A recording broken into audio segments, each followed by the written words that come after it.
हिल के पलंगिया करो नहीं लगता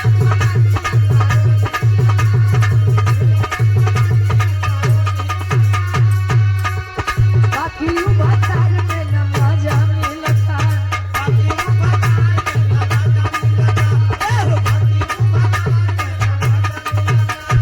चौकी बहुत नहीं खे चौकी बहुत नहीं खे सही से मिलना बलम के बाबुल बाबेलना बलम के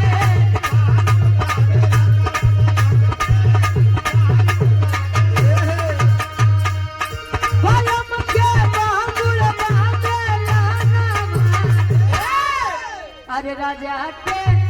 बाबुल बाबेलना राजा के बाबुल बाबेलना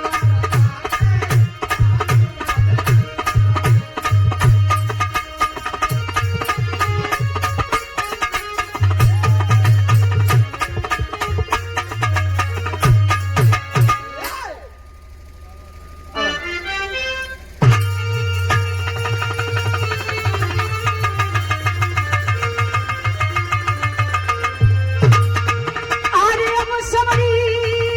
यार राम रे आ आ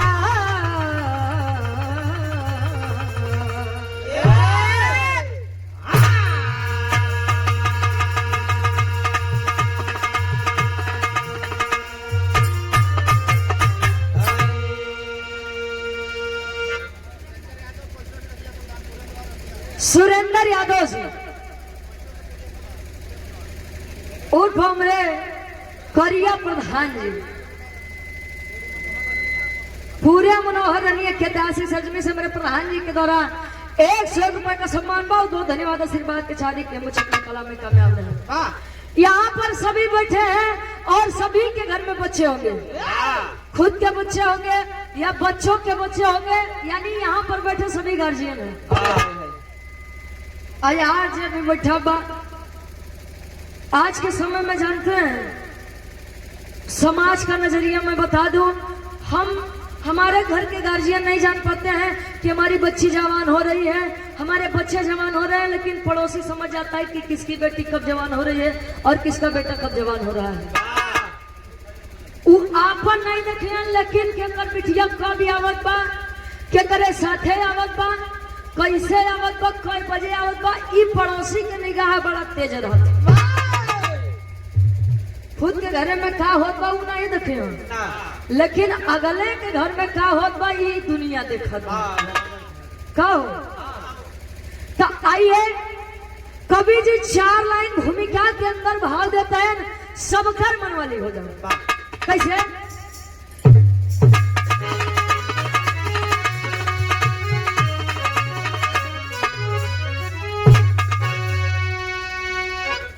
अरे नादान पंछी कौन मुक्त उड़ने दो इन परी कभी कुछ न बंधन लगाओ अरे हो ना सका जो स्वयं से कभी भी वही ख्वाहिश से तुम नैन पर उड़ावो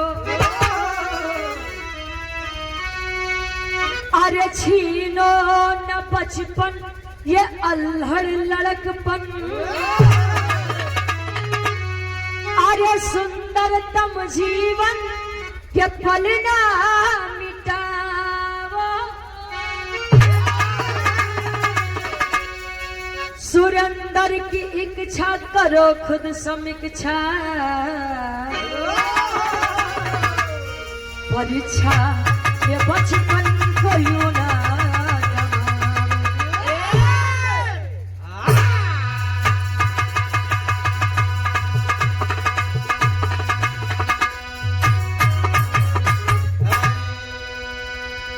कहे नादान पंछी को उन्मुक्त उड़ने दो इन पर कभी कुछ ना बंधन लगाओ नादान पंछी पंछी की तुलना कवि जी किससे कर रहे हैं? बच्चों से।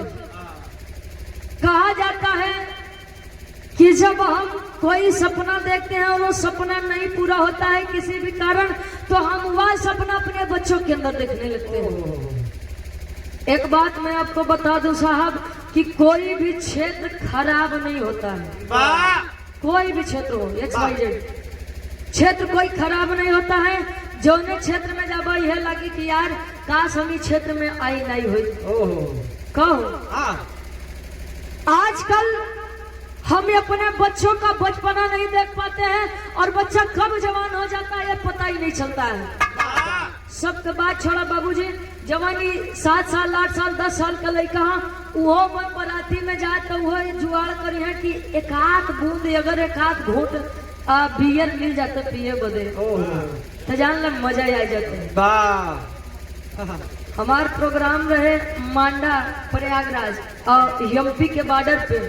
लड़का ज्यादा से ज्यादा 10 से 12 साल रहा बेचारा सिगरेट पियत रहा। हमको वाह यही विकास है। कहो हम खुद ही अपने बच्चों की उस परिस्थिति में डाल देते हैं और बाद में हम दोष देंगे कि अरे यार वैकेंसी नहीं निकलत बा, लोग कहीं अब ना मिली सरकारी नौकरी अब ना मिली। जब पढ़वा लिखवा तब मिली कि बस ऐसे नहीं मिल जाई हो। कहो जब एक पिता पी करके दारू पी करके शराब पी करके आता है और बच्चे के सामने अपनी पत्नी को मारता है तो बच्चा सोचता है कि मैं कहीं बाहर चला जाऊं, महीने का 8,000 10,000 कमाऊंगा, कम से कम मैं अपनी माँ को खुश तो रख सकता हूँ ना। बच्चे को मजबूर आप करते हैं, बच्चा जीवन में कुछ नहीं कर पाता, ये हमारी और आपकी देन है। और बाद में हम उसको कोसेंगे कि लड़कियां हमारा नालायक थी। बिरहा में बड़ी सुंदर कवि जी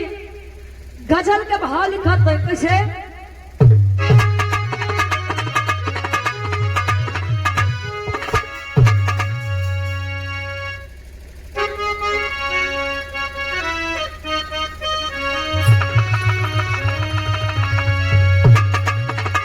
अखिया लड़ल बजब से, अखिया लड़ल बजब से दिल में करार